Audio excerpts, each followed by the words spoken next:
สองพี่น้องเฮาขายามมีเจอสะพอมีตังกวางจ้ะเนื้อกินข้าวยามที่เฮาขาดเลยหบทบตังหยับผึดสุดต้องตึงหาพระเป็นเจ้าย่อก็เปิดสังพระเป็นเจ้าตอบปันเฮาในข่าวลงแรงเบิงอยู่ว่าจุดะสักต้านคริยานเนี่ยยามมีตังถังเถิมนะพระเป็นเจ้าห้างผาห้างมันค่ะเนาะ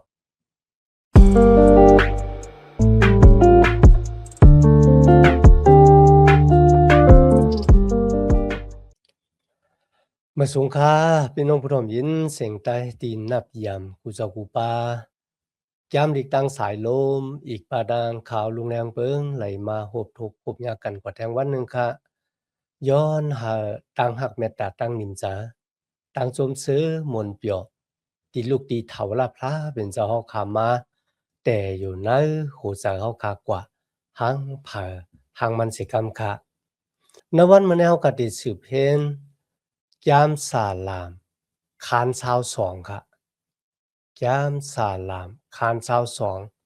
ตั้งเสียงตั้งหมดค่ะอ๋อยามสาลามคานชาวสองเนี่ยค่ะมันเป็นยามสาลามเสาลักว่ามือเนี่ยค่ะก็บ่สังคะมันจับเสียงอันดังตั้งอันเจ้าเยซูคริสต์ได้คำตอกจับตายในเสาลักว่ามือมันเป็นความประโลภแผดค่ะนะลีอ้างได้ค่ะข้าวยามป้นมาเป็นเฮงๆปี กุ้ยกะซ้ำปอปอกเป็นมาจอมหนังไรฮอทาลองของเจ้าเยซูคริสต์เอาไว้ที่ในกำนำกะที่เลยสร้างล่างนี่ลองเสาลักว่ามือของเจ้าเยซูไลหมานแมนจือจะมีเจมีจุ่มหน้าเลือเสสมาแก้มลิกกูป้าป้าบที่ว่าจังไหนก็ไรค่ะแก้มสลามคันซาสองมันจับแสงกันดังเกี่ยวข้องกันดัง แก้มเงากำผักคันเศร้าสองอีกบาดังอิสยาคัน53ปาเขาเมื่อเขาค่ะอ่านจ้ามสาลามคันหนึ่งค่ะตีนั้นเขาค่ะเลยหันปุ่งมาห่างทางของจุยสุคริตจุดสักต้านของมันเจ้าและอีกบาดังตั้งกำจ้างของมันเจ้ากุยกันเนอแก้มสลามคันเศร้าสองเลยค่ะนะเขาค่ะเลยหันตั้งจิบตั้งเสียบของจุยสุคริตและอีกบาดัง ตั้งอันมันเจ้าขานตุกข้าเวทนาเนื้ออาเข่งที่มันเจ้าอยู่เนื้อเสาลักว่ามือค่ะนะเนื้อแก้มสลามคันเช้าสองเนี่ยมีอยู่7คอค่ะที่เจ้าเยซูลาดเนื้อเสาลักว่ามือมีไว้อยู่ในแก้มสลามคันเช้าสองในเขาหรือสินั่นก็ค่ะในวันเหมือนในค่ะนะแก้มสลามคันเช้าสองใน7คอนะคะเพราะว่าจำได้ถึงวันอีสเตอร์ในค่ะนะชื่อเจ้าหลายชื่อเจ้าค่ะ เขาได้ฮอดลาเจ็ดหูคอฮอดลาค่ะก็แปลว่าจำสลามคันเศร้าสองมันมีขอความที่จุเยซูลัดเนื้อเสาลักว่ามือนั่นน่ะ7ขอหรือภาษาจาค่ะพี่น้องค่ะณวันมันได้กันนะเพราะว่าเขาค่ะถูกไล่ขันตอกซับไว้เนื้อเสาลักว่ามือรวมรวยกันซ่อมจุเยซูบ่ไหนจังพี่น้องค่ะเขาค่ะได้มีตั้งป่องแสงแรงสา นะต่างหักแม่ตาของพระเป็นเจ้านำหรือสินในเขาออหรือสินั้นมันก็ค่ะที่ในเฮาคัดที่ไรหันว่าจุเยซูคริสต์เป็นโคที่กายแต่ซาที่เมืองโกนเนี่ยตบ่ถึงเมืองกลางเฮาเป็นโคบุญดาได้กายให้โกนมือฮอดแผ่วถึงที่พระเป็นเจ้าค่ะในสมัยยามดีกมีไว้ว่าก็ติมีวรแปดไล่ข้ามต่างอันเป็นก็ติมีวรแปดอันนั้นลัดถึงจุเยซูค่ะนะปุณดาสังจุเยซูซ้ำข้ามตัวเจ้าก็มีวรแปดซ้ำข้ามเป็นคนมีวรแปดไหนปุณดาโกนเฮาคาเนี่ยที่เลยเป็นคนสื่อต่อมาดังเจ้าเยซูคริสต์ต่อหน้าของพระเป็นเจ้าในสมัยยามดีก1ปีตรุคาน2ข้อที่24ครับ เจ้าเยซูคริสต์ไล่แบกหามเอาวรแปดของเฮาไว้เหนือหูหว่ามันเจ้าเหนือตูมันเจ้าที่ต้นไม้นั่นน่ะกันนะปุณดาเฮาทั้งหลายที่ไล่ตายป้นสีวรแปดและอสักลิบอยู่ซ้อมหนังตั้งสื่อต่อรวยห้อยเจ็บห้อยเย็นของเจ้าเยซูนั่นน่ะสู่ทั้งหลายเลยขามทั้งอันยุดยาหายเอารวยห้อยเจ็บห้อยเย็นเจ้าเยซูคริสต์เลยสุกปลดล้างบันวรแปดค่ะอันนั้นเป็นภัยวิญญาณค่ะนะ เลยปล่อยรอดเฮาป่วนสิอาณาผีให้เพื่อให้และตามมาเป็ดนะหมอภัยงะลายก็เพราะฉะนั้นรวยห้อยเจ็บห้อยเย็นของเจ้าเยซูในกันนะมีหลายก็สุดต้องพระเป็นเจ้าดีค่ะรวยห้อยเจ็บห้อยเย็นของเจ้าเยซูเฮ็ดให้โยกาของค้าหายเนี่ยเขาสุดต้องจังไหนแท้ๆค่ะนะก็เปิ้นนั้นสมัยยามเด็กอาม่าขามไว้พี่น้องเขาอ่านด้วย1เปโตรข้2ข้อ24เนี่ยมีไว้จังนั้นนะครับกับแนวคำมาถึงยามสาลามข้22ข้อที่1อันตั้งครับ พระเก่าคาพระเก่าคาติคากบสังและเจ้าเฮาจุนเป็ดข้าเจ้าติคาข้าเจ้ามีเจออันไม่ฮ้อนหนาแลห้องแสนปุนตั้งจวยตั้งแถมสีก็เจ้าเฮายังอ่ำมาติคาข้อความให้พี่น้องเฮาค่ะต้องอยู่คันนะเนื้อเสาลักว่ามือนั่นน่ะจุยสู้ห้องหาพระเป็นเจ้าอันนี้เป็นข้อหนึ่งเดียวกันนะกบสังและเจ้าจุนเป็ดขาดอีกขาเนี่ยมันเหมือนเจังว่าปล่อยให้มันเจ้าเนี่ยแงวอยู่ก็เหลียว เลยขามตั้งอันพระเป็นเจ้าเถียงแบบตอนดังนั้นมันเจ้าเฮ็ดลองลีอ้ามสั่งสอนหรือผีหรือเพ้อเฮ็ดให้คนตายลูกกระทั่งตายขึ้นดิบมาพระเป็นเจ้ามันเลยแปรแบบกุ้ยก็ดีในคันนะจุยสู้ว่าว่าพระเป็นเจ้าก็เปิดสั่งเจ้าค่ะเปรแบบค่ะพี่น้องค่ะอันนั้นเป็นตั้งอันเต็มหมายตั้งตุกค่าของเจ้าเยซูคริสต์มือมันเจ้าเอาจาตีโกนค่ะนะจอมหนังที่มีแต่หมายไว้ในสมัยยามดีคันเนาะ ด้วยในลูกโซ่ของพระเป็นเจ้าที่เตมาขามตามบูดาเปสต์ของกนลอกาในกว่าเนี่ยที่อ้ามแต่ค่ะอันนี้เป็นแก้มสาลามที่เจ้ามุนอยากคุณโอคำดาวิดสุดต้องกุยกะมันซ้ำเป็นจ้ามเปียติพอถึงรองของเจ้าเยซูคริสต์เขาอ่ะปุณตติเฮ็ดเฮาคำมีดังป่องแจงแรงสาวเฮาก็สืบอ่านเหตุและคาน2ข้อที่9ค่ะ เหตุและขั้น2ข้อที่9ก้อยกะเฮาเลยหันเจ้าเยซูเจ้าอันเลยขามตั้งอันแช่ไว้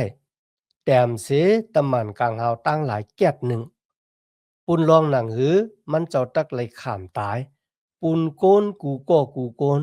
จอมรวยเกจูพระเป็นเจ้าเสียต่อเหลียวในเฮาเลยหันมันเจ้า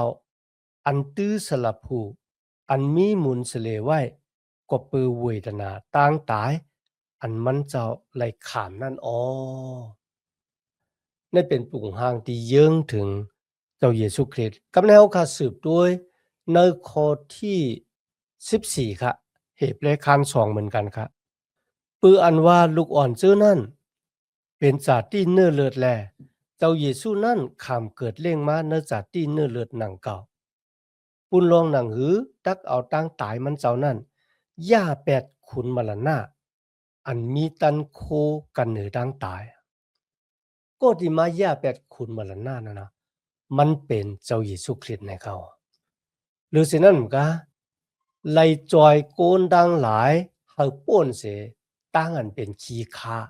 ในจุดาซักพี่น้องค่ะอ่านเหตุและคาน2ข้อ15 16 18ค่ะข้อ15ค่ะอีกตั้งเฮาเลยปล่อยรถเขาเจื้อนเป็นค้าจุอาซักเขานั่นก็ปึกเขากูหีตราตั้งตายนั่นออกข้อ16ลองในเป็นเดียนถังซ้ายว่ามันเจ้าจอยแถมตะมานกลางเฮาตั้งหลายอำจะมันเจ้าจอยแถมจื้อคืออับราฮัมอ้อข้อ18ครับลองมันจ้ำก็ปือว่าตูมันเจ้าเลยขามทุกข้าวเวทนาอีกตั้งเลยขามตั้งอันจามตัวยายุกนั้นเยาแลมันเจ้าตันหนึ่งไลเฮาเลยจอยแถมเขาซื้ออันเลยทบยาตั้งอันจามตัวยายุกนั่นอ๋อเพราะว่าเฮาก็ขึ้นโดยในจุดาจากเจ้าเยซูคริสต์เฮาคาเลยหันเจ้าเยซูคริสต์เนี่ยป้าเฮ็ดซ้อมหนังอันโลกของพระเป็นเจ้าอันนั้นเป็นรองลำรองอายียที่สุดกันนะยามสลามคัน22ข้อที่2กันนะพระเก่าคาติคาขิงกลางวันข้าเจ้าห้องแสนเสก็เจ้าเฮายังอ่ำดีคาขิงกลางคืนก็ข้าเจ้าห้องแสนติคาเย้ากุยกายังอ่ำไปไล่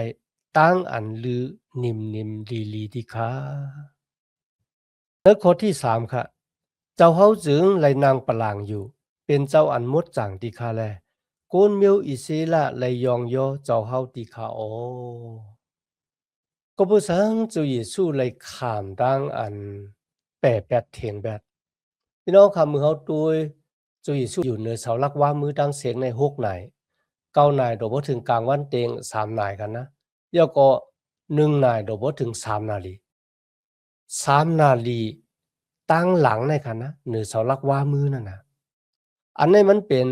อักขิงข้าวยามตีรับสิ่งที่เจ้าเยซูไลขามตั้งอันพระเป็นเจ้าเฮ็ดให้มันเจ้าเป็นคนมีวรแปดก็บ่จังนั้นค่ะที่ไหนค่ะนะพระเป็นเจ้าที่หมดจางแลอำจางมาจู้ลูกเจ้าไลก็บ่วรแปดของคนทั้งหลายอยู่ในหูบาอยู่ในอัชากของเจ้าเยซูคริสต์จอมหนังที่มีไว้ในโยหันคัน16ข้อ32ค่ะเนาะเจ้าเยซูลาติตะเปเจ้าค่ะนะด้วยหน้าเนาะขิงนั้นเมื่อมันมาถึงในสูทั้งหลายที่พงพังเสนสารกว่าอยู่กุฏิสุได้แปะแปะเท่าไว้กุยกาเฮาเลยอยู่ก็เหลียวพระเป็นเจ้ามีอยู่เลยซ้อมเฮาแล้วมันเป็นอขิงข้าวยามที่เจ้าเยซูในกันนะสักกับอาสากมันเจ้าจุนอาสากมันเจ้าน่ะปุนดาเดเป็นเครื่องปลูกจอดถูดเอาวัตแปดของโกนเฮาค่ะพี่น้องค่ะเฮาค่ะเป็นโกนเนาะบ่ถามว่าจ่องสุยามไลฮบทบผมญาดังอันพระเป็นเจ้าแปะแปดเถงแปดท่าเนี่ยเฮาขำยามไลฮบทบเหมือนเจ้าหนังเจ้าเยซูก้วยกันเนือเสาลักว่ามือเนี่ยนะเจ้าเยซูคริสต์ไลขามตั้งอันพระเป็นเจ้าเถียงแปดณวันเมื่อนั้นว่าโกนก็นั่นเดมึกเรื่องหมอกาก็ยาวกันนะพระเป็นเจ้าไลแปะแปดเถียงแปดเหมือนเจ้าหนังที่มันเจ้าเถียงแปดเจ้าเยซูคริสต์ที่เจ้าเยซูถามว่าก็เปิดสังเจ้าเฮาค่ะแปะแปดเถียงแปดค่ะอันนั้นมันน่ะจะเจ้าเยซูมีดังเยื่อนชีเจอกันนะเยื่อนกันแล้วนั่นจะเจ้าเยซูมีที่มุงทามองเท้าก็ถามว่าก็เปิดสังเจ้าค่ะปล่อยแปดค่ะนั้นก็เจ้าเยซูมีดังทางเถิมในตั้งเหย่ายัดในตั้งหักของพระเป็นเจ้าเนี่ยมันน่ะจะครับพี่น้องค่ะก็เปิดสังขลาพวกไหนเนี่ยจอมหนังที่เอาขาหันเจ้าเยซูยามมีตั้งทางเถิมในตัวพระเป็นเจ้ามือเจ้าเยซูเลยขามด้างานจีอย่างกันนะในสมัยย่ำลีเลยแต้มรองของมันเจ้าเยาว่ามันเจ้าอึดซบไว้อยู่ติดๆในเขาเหมือนเรื่องลูกโซ่ที่จุกอยู่ต่อหน้าก็ที่ให้ขนมันเจ้าเยซูมันเลยรัดความสั่งในกันนะเจ้าเต้ค่ะมือก้นดังหลายป้อเจ้าเยซูมันเลยรัดว่าพระเป็นเจ้ากุบุสังเจ้าเปรแปดค่ะมือเขาทั้งหลายเอาเรียกใหม่หน้าเนี่ยกวัดดอกจับตีองค์ตีนองค์มือเจ้าเยซูก็ไม่ได้ห้องว่าพระเป็นเจ้ากุบุสังเจ้าเปรแปดค่ะกุยกะเหนือเสาลักว่ามือนั่นค่ะนะมันจะหาบแบกเอาวัวแปดของโกนโลก้าไว้เหนือมันจะตั้งมดจางและตั้งกูเกิกมันเข้ากันไรตีนในเขาพระเป็นเจ้าเลยเปรแปดมันเจ้าในข้อที่6ค่ะข้าเจ้าจำเป็นก้นนำจะเป็นตัวมงกุ้ยออเป็นที่อันเปิ้นซี่ซ้อมที่อันก้นกูก็เฮ็ดอำป้อนหนังคือที่เขาที่นั่นจุยสุรัตว่ามันเจ้าเป็นเหมือนจังตัวมงตัววงตัวนอนนี่ค่ะนะพี่น้องค่ะมันป้องว่าคือคาราบ่ได้จริงมันป้องว่าตกแต้มที่สุดอะเป็นตั้งอันตกแต้มเป็นตั้งอันก้นเถียงแบดเป็นตั้งอันจิบเจอแต่ว่าๆก็มันแต้มหน้าป้นจอมหนังอิสยาห์53ข้อ3เลยแต้มหมายไว้กันนะกุยก็เมื่อลัดถึงหนอนนั่นค่ะนะเฮาขาดตองอยู่คั่นเนาะพาที่มุ่งเหนือซุ่มถึงเฮิรนคำพระเป็นเจ้าสีแหลงนั่นน่ะเขาเอาตัวหนอนน่ะอะย่อมให้มันเป็นสีเหลืองนั่นก็หลีป้าจ๋าแกเฮ็ดให้คุกจะไลขอความแทงข้อหนึ่งคณะที่ว่าอำว่าวัวเป็ดของสูเนี่ยมันติแหลงเหมือนเจ้าหนังเลือดเฮาที่สุกปอดล่างให้ขาวเหมือนเจ้าหนังมวยขาบอันนั้นก็หลีป้าจ๋าก็เพราะฉะนั้นค่ะในวันมื้อนี้ค่ะนะวัวเป็ดที่อยู่ในตัวของโกนเฮาขาในค่ะนะมันน่ะมีสังที่ที่สุกปอดล่างออกเลยวัวเป็ดโกนค่ะนะหรือสิเลือดเมียเจ้าเยซูกันนานกว่าเขาหรือสิเลือดเมียเจ้าเยซูกันนานกว่านึสลักว่ามือเจ้าเยซูว่าจังค่ะถ้าเป็นเจ้าที่กาแค่นเอาปดวางควางหลอดปันวัวแปดของเขามีเลือดเมียของเจ้าเยซูกว่าเขา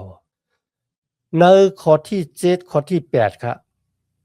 เขาเจื้อนหันข้าเจ้ากามีดังเสียงดังหลวงนั่นเฮ็ดเปียกเฮ็ดขูข้าเจ้าที่เขาอ้อเขาอ่อนกันวิดซุบวิดปากจู้แลไหว้หูค้อนหูจู้ที่เขาอ้อนึเสาลักว่ามือค่ะนะพี่น้องค่ะมือกวนหมึกไล่ข้ามดังอันจีอย่างปันตามตายเนี่ยมือฮู้เจิ้งไหนเอาค่ะนะกวนดังหลายก็ปีใจอ่ะเขาก็ได้ป้ากันไหวปอกมือขึ้นดังเฮือนกุ้ยกาที่ไหนมเจ้าค่ะพาลีเซจะตูแกเสียหมอกย้ำธรรมะปันโลเฮกดังหลายเนี่ยลุยดังที่ปีละจีอย่างปันตามตายเอาตอกซับไว้เหนือเสาลักว่ามือค่ะนะเขาไหวปอกมือขึ้นดังเฮือนค่ะเขายังตึกจุกเปิดตัวโยก็สำมุกสุขขาดเขาอัดตัวของเขาไว้ที่พระเป็นเจ้าเนี่ยเขาพระเป็นเจ้าจอยเขาแล้วเนี่ยพี่น้องค่ะมันปองว่าให้น่ะเลยสิชัดไหนก็เลยปุงหมางูเห่าเนี่ยค่ะนะเพราะว่ามันโคเป่าเนี่ยมันก็ไปอ่ะที่นั่นก็เหมือนกันค่ะนะเลยขามทางอันจีอย่างปันตามตายเอากุ้ยกับเขามือค่ะเขายังจุกเปิดตัวโยก็สำมุกสุขขาดอยู่อ่าอันนี้เป็นตั้งตุกแต้มของโกนว่ามีบัวระแปดตีอุปึงนะหัวใจเขาเนี่ยมันดีกูแท้ๆที่ในเขาขาเลยหันตั้งหักของพระเป็นเจ้า ตั้งอันมันเจ้าปุดวางควางหลอดกันนะจุยสู้ว่าเจ้าค่ะพระโพเจ้าที่เขาเขียนดอกปุดวางควางหลอดวัวระแปดของเขาที่เขาเฮ็ดนั่นน่ะก็ปือว่าเขาหู้แก่ต่างแทงคันนะพบพระเป็นเจ้าจุยสู้แก่ต่างโกนเด็กเป็นจึงหือกว่าครับพี่น้องค่ะที่นั่นเขาคันเลยหันเมื่อจุยสู้สุดต้องย้อนพระเป็นเจ้าควางหลอดขุนซึกโลมาก้อนหนึ่งก็เลยครับตั้งเกกช็อตอีกบ้านพาลีแซที่มีชื่อว่าปอลูแทงก้อนหนึ่งเลยครับตั้งเกกช็อต นึกสลักว่ามือเนี่ยค่ะนะจะว่าจุยสู้ตัวหันหมักตาที่จังมันเจ้าหลายๆมันเจ้าตัวหันหมักตาที่หักมันเจ้านั่นก็ที่เป็นแม่จุกอยู่หิมเสาลักว่ามือค่ะนะที่ในจุยสู้เลยแม่ของมันเจ้าเนี่ยปันติตะเปเจ้ามีชื่อว่าโยหันยิงเอ้ยเนี่ยหลอมตัวลูกจ้ายของสูต้าเนี่ยแต่เจ้าวันนั้นมาโยหันก็หาบเอานางมารีแม่เจ้าอิสู้ในมือเลี้ยงค่ะตัวบ่ตายค่ะนะ กำแนวขาดตัวในข้อที่9ข้อที่10ครับเจ้าเฮาตืดเอาข้าเจ้าออกเสียกันเนอต้องเมเสียแลเจ้าเฮาเป้าหลูลุมลาข้าเจ้าเมื่ออันกินนมแม่อยู่นั่นที่ข้าอ้อ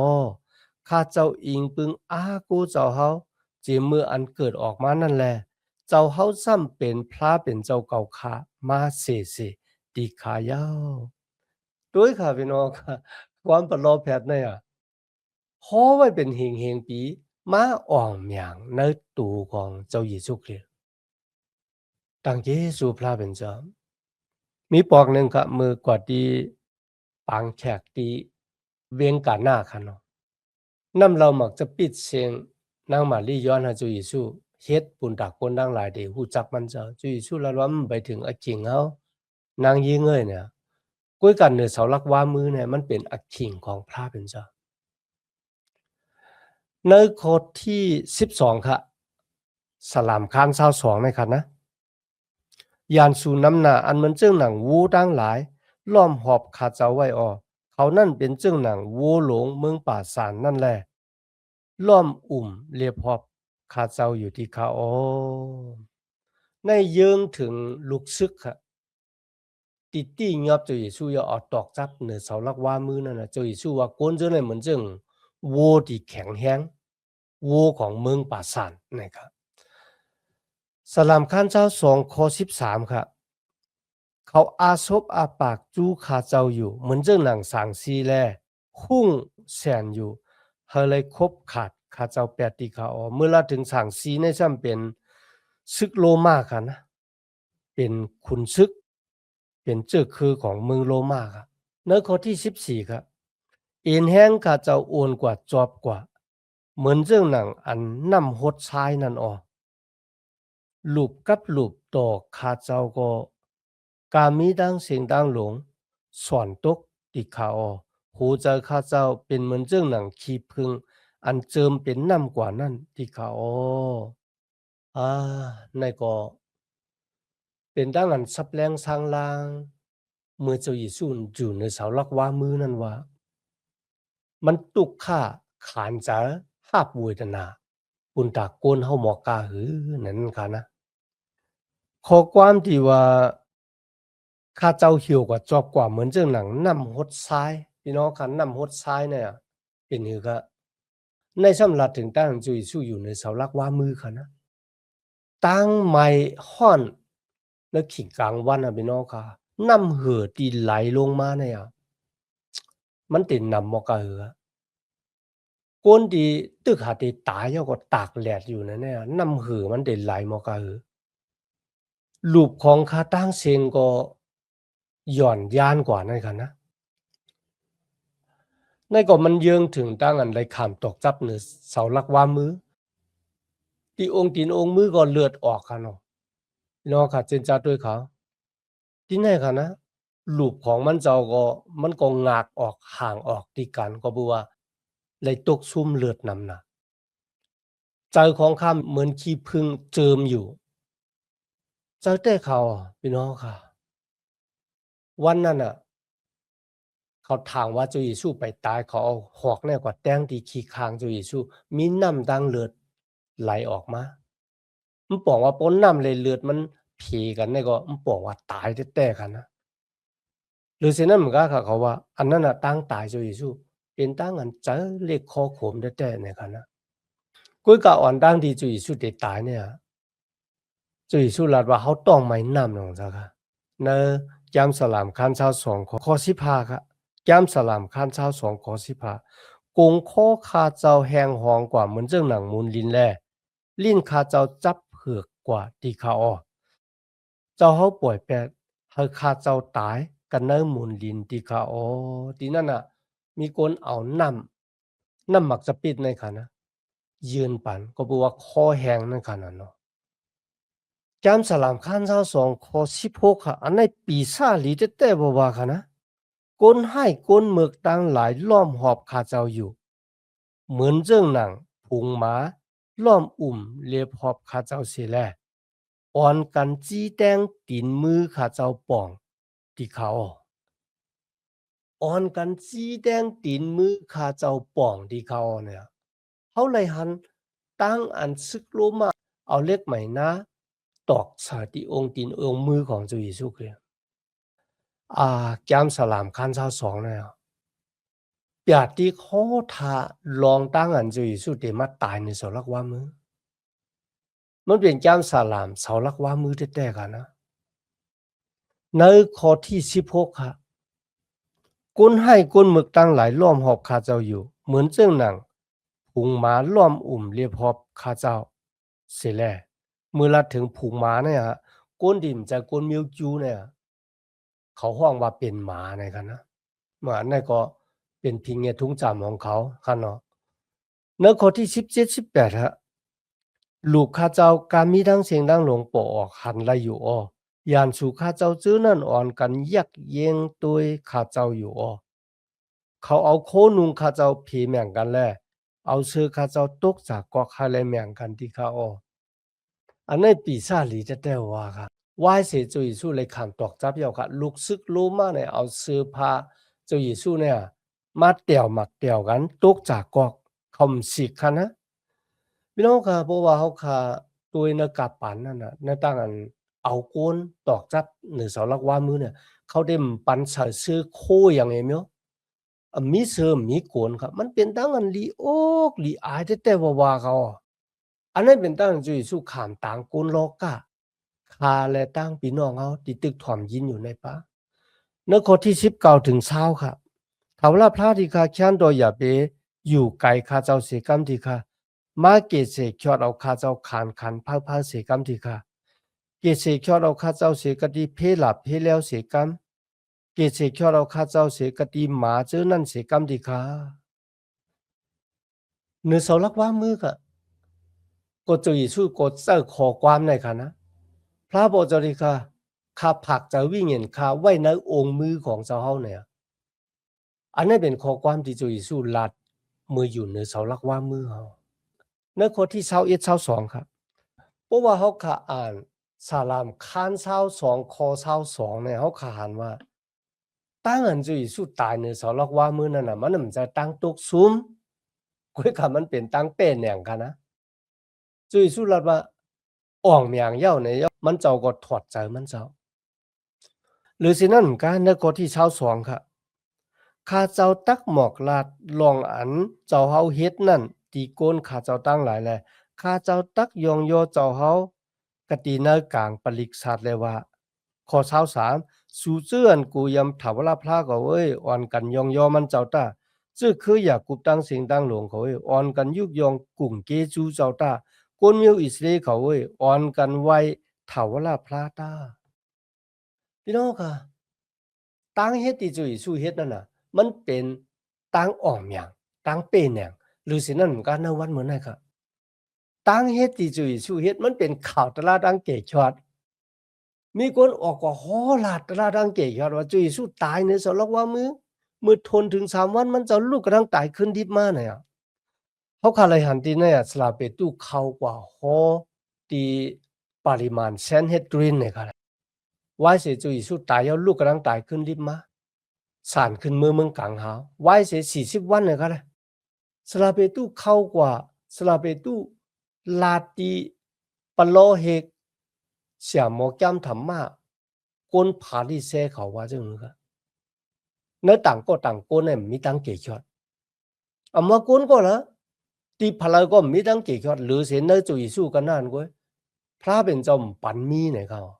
ก็เพราะฉะนั้นในวันมันเนี่ยมีก้นก็ละที่ฮัดลาดว่าข้าเป็นเจ้าเกี่ยชอดพวกก้นก็เลยยุ่มข้าเด็กชอดเอาเนี่ยมีเจ้าเยซูป้าเหลียวก็เพราะฉะนั้นตั้งตายเจ้าเยซูมันเป็นตั้งอันป้าตั้งเป้แหน่งป้าตั้งอ่อมอย่างมาหอดแผ่วถึงคนโลกาต่างตีมมีไหนสลาเปตู้ไรโฮทาซึ่งไหนแต่ค่ะหรือเช่นนั้นเหมือนกันค่ะนะในข้อที่26กันในกลางหมู่ก้นจื้ออันกึ้นหน้าลงหลางนั่นข้าเจ้าตักเตยองโยเจ้าเฮาปุนลองดังอันเจ้าเฮ็ดนั่นออกกะดีภายหน้าเขาจื้ออันไว้เจ้าเฮานั่นก็ข้าเจ้าตักเตสักหลุจอมกันหนังอันข้าเจ้าไว้กะตีนั่นออกเขาจื้ออันอยากผ่านตักเตเลยกินอิ่มกินเต็มแลเขาจื้ออันมาจูเถาลาพระนั่นตักเตยองโยมันเจ้าออกเฮาโหเจอเขาความแห้งอยู่ตาเสียมตาสิกำด้วยเขาจื้ออันมาจูมันเจ้าตักเตเลยยองโยมันเจ้าออกพี่น้องค่ะในวันนั้นน่ะโจรก้อนหนึ่งที่อยู่ในเสาลักว่ามือแน่มันหลาดที่จุยสู้ว่ามือเจ้าคำมือถึงเมืองกลางเฮาเนี่ยมันหับขามว่าตั้งอันจุยสู้มาขามตายในเสาลักว่ามือเนี่ยมันจะก็ปือมันเจ้าเฮ็ดวัวตะแปะบ่ยอมมันเจ้าเรามือเจ้าค่ะขึ้นไหวปอกมือถึงเมืองพระปอเจ้าแค้นดอกคุกจะไรคาเสียกันจุยสู้หลาดที่มันว่าจังค่ะเฮาหลาดที่มันแม่นสิจะที่สู่จำมือในสุดที่อยู่จอมเฮาในเมืองกลางเฮาเมืองพระเป็นเจ้าในขณะโกนดังหลายที่สวขาพระเป็นเจ้าก็ตียองโยพระเป็นเจ้าเนี่ยมันอ่อมอย่างเอาค่ะนะในข้อที่30 31ค่ะจื้อคือมันก็ตักติอ่อนกันเฮ็ดวัดติมันแลโกนดังหลายตักหลาดลองถาวราพระตีโกนสืบตามตีโกนย่างอันนำไปเกิดมาเจ้านั้นเปิ้นตักติหมอกลาเลยว่าถาวราพระเกเสกยอดเอาโกนมันเจ้าว่าหนังไหนปูนตากโกนดังหลายดิมไปเลยเกิดมาเจ้านั่นวะติเลยหู้ข่าวตลาดังเกกจอดลองจุยสู้ตายอ่อนดังที่เขาขัดมาเกิด2 เฮงปีปลายค่ะนะเฮาไปเกิดก็เพราะฉะนั้นในกามหลีกในเลยโหทาว่าเยาว่าโกนดังหลายดิมไปเกิดมานั่นน่ะตีเลยหาบตั้งเกกชอดรวยตั้งเฮ็ดของจุยสู้คริสต์พี่น้องค่ะเหมือนไงเพราะว่ากุนก็ละเถียงเปียจุยสู้ค่ะนะพระเป็นเจ้าก็ตีเถียงเปียเหมือนเจ้าหนังที่พระเป็นเจ้าเถียงเปียจุยสู้ในเสาลักว่ามือนั่นค่ะนะจุยสู้ห้องว่าพระบ่เจ้ากอบสังเจ้าเฮาขา8ขาเนี่ยก็เบอร์สังบ่น่ะจังเพราะว่าเฮาขาดเถียงเปียจุยสู้พระเป็นเจ้าก็ติเถียงเปียเท่าเหมือนกันพระเป็นเจ้าถูดนุกเอาเฮาขาอ่องหยังยาวๆรวยเจ้าเยซูคริสต์เฮาบ่กึ่งทึกที่ได้รับตั้งเกียรติชอได้อีกเฮาหมอเฮ็ดบุญตาได้รับตั้งเกียรติชอดมาบุญตาซอยตัวเจ้าก็ป้นบุรแปดอาณาสาตานมานะตามอแปดเนอหมอไผงะลายแลมีอสักเท่าล่ะเฮาหมอเฮ็ด เลยหรือสินั้นก็เงินก็มีดังกำพาโลกาเนี่ยได้ซื้อเอาตั้งเกชอดในเจ้าเยซูคริสต์แหละลุยดังนั้นมีหัวใจชาแต้มโลเจ้าเยซูข้าเป็นคนมีวรแปดข้าเขาป้นวรแปดข้าจ้อยตัวเจ้าเก่าป้นวรแปดไรแนวข้าบอกมันเจ้าลุยชบยุ่มลุยจ้าเขาขาดอะไรครับตั้งเกชอดพระเป็นเจ้าเขาจะวิญญาณที่ตายนะเขาเกิดมาจือของเขาเลยเตรียมหมายไว้ในปาบลิกอาสาของพระเป็นเจ้าวันนั้นเมื่อเขาขาดตายออกโลกะเมื่อจุกอยู่ต่อหน้าพระเป็นเจ้าพระเป็นเจ้าจะลางเขาไว้เขามีอาขวางอยู่ที่นั่นรวยกันตั้งจุยสุคริตมีวันสุดวันเสงมีดังนั้นต่างกิจุยันที่มาเห็นจามลิกกว่าซ้อมกันตัวบ่ถึงอากิ่งเขาขาดสุดเสียงกว่าในกิ่งแน่ย้อนหาตั้งหักเมตตาตั้งนิมเจอตั้งจุมซื้อมนเปียวที่ลูกที่เถาลาพระเป็นเจ้าเขาขามาแต่อยู่นะหูเจ้าเขาขากว่าหางผ่าหางมันเสกำคามาสูงคา